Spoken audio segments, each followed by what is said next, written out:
Hey, today we'll be going over rate of change. Rate of change. What is a rate? A rate is a ratio that describes how one quantity that is going to be put in the numerator changes in relation to another quantity, which is going to be put in the denominator. Now, one thing that I didn't write that you should make sure to note is that the ratio, the number that is going to be put in the numerator is going to be your dependent variable. And that changes in relation to another quantity, which is going to be your independent variable. So if we think in terms of fractions, and you guys come in contact with rates all the time in your daily life, especially for driving, you've seen miles per hour on your speedometer, and you have, milliliters per minute. That's something that you're going to see a lot in biology. And so miles per hour, our miles is our dependent variable. And our hours are our independent variable. And what that means again is the miles per hour changes in relation to the hour. So the hour, it's always going to be like per 1 hour. But the miles, if you press down on your accelerator on the gas pedal, then you're gonna get more miles per hour. But that hour is always gonna be per that 1 hour. So then, what is a rate of change? The rate of change is just the rate at which a quantity changes. And so that is essentially what we've just been talking about. What is a rate? So let's go and look at what a rate of change is more in depth. So the standard formula that you're going to encounter a lot with biology is rate of change, which is equal to dv over dt, which your v, let's change that color. Your v is equal to a volume, and it is dependent. It's a dependent variable. And your t is going to be equal to time, which is your independent variable. Okay, makes sense so far? So the more general formula that I'm going to teach you, because I think it's important to know, is y2 minus y1 over x2 minus x1. Remember, it's always rise over run. And so that is equal to dy over dx. And that is a rate of change as well. And remember, your x is always your your independent variable, and your y is always your dependent variable. So let's go ahead and do an example. Let's do 5 and 3 for our coordinate. We'll label this x1, y1, and 7 and 6. And we'll label this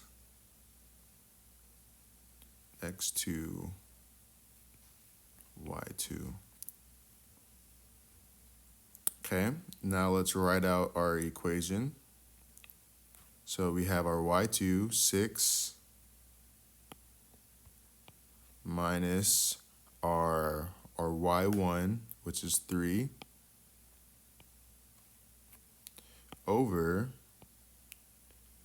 our x2, which is 7, minus our x1, which is 5.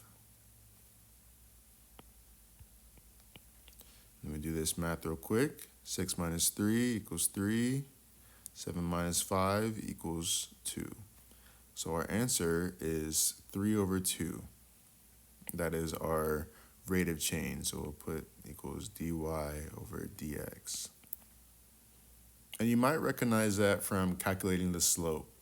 And that is essentially what rate of change is you're calculating the slope at which 2 points are changing between. So let's do an example that is more biology based. Hydrogen peroxide is broken down to water and oxygen by the enzyme catalase.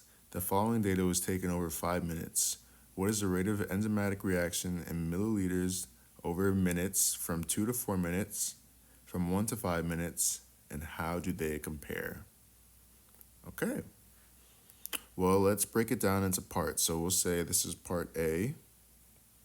And part A is asking from 2 to 4 minutes. So let's identify our independent variable and our dependent variable.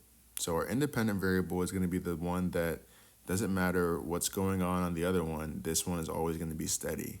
And that is our time. Time is always going to have its own, beat of its drum. It's not going to change depending on anything else. So we can write this as independent.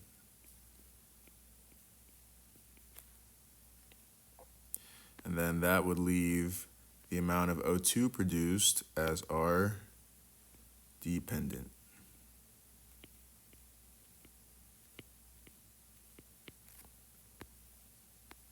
Okay. Let's change this color real quick. So part A, we're looking at 2 to 4. So we can write our units or our coordinates like so. Since it's always x and y, and x is your independent, so let's go ahead and write that x2, and y is your dependent.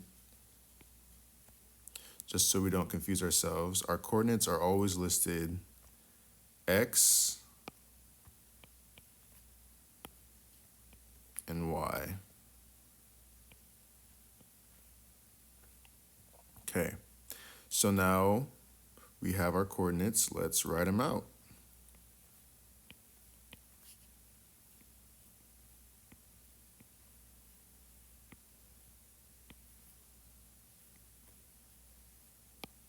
So our first one is going to be 2 and 3.6. And this is where I got that from. I got it from our chart. 2 and 3.6. And then our next one, 4 at 4 minutes, is going to be 4 and 5.5. Okay. Now we do our equation,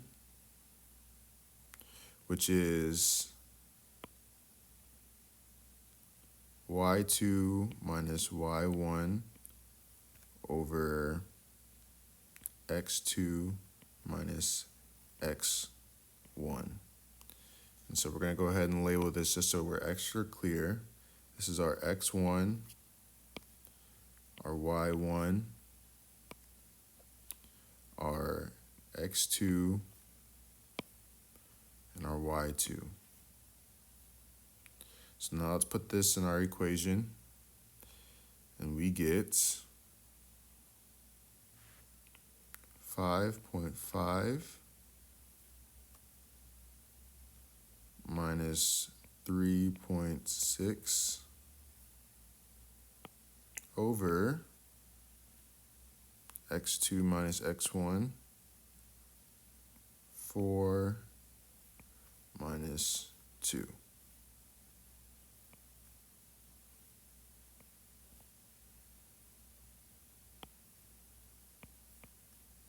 So what do we get? We get 1.9 over 2. Makes sense so far? And that reduces down to, let me make sure I'm doing my math right, early in the morning over here.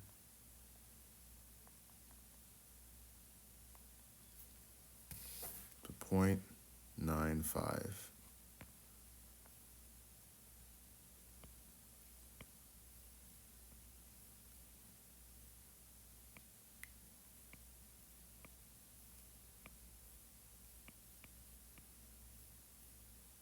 that is our answer. So now let's go down to part B.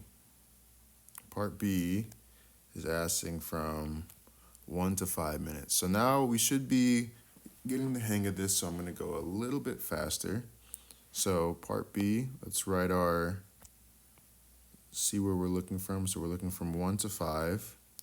So at time 1 is going to be our first point, and at time 5 is going to be our second point. So we're going to put 5, we're going to put 5.9 minus 2.3 over 5 minus 1. And if you see, these match up, these match up, these match up, and these match up.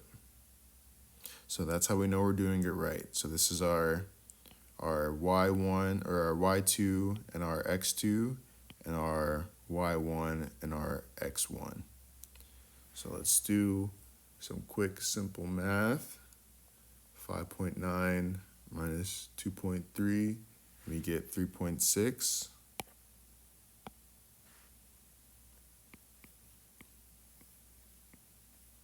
Over 4. What does that get us? That gets us 0.9 milliliters per minute. And then part C asks us, how do they compare? Well, from 2 to 4 minutes, the keyword rate of change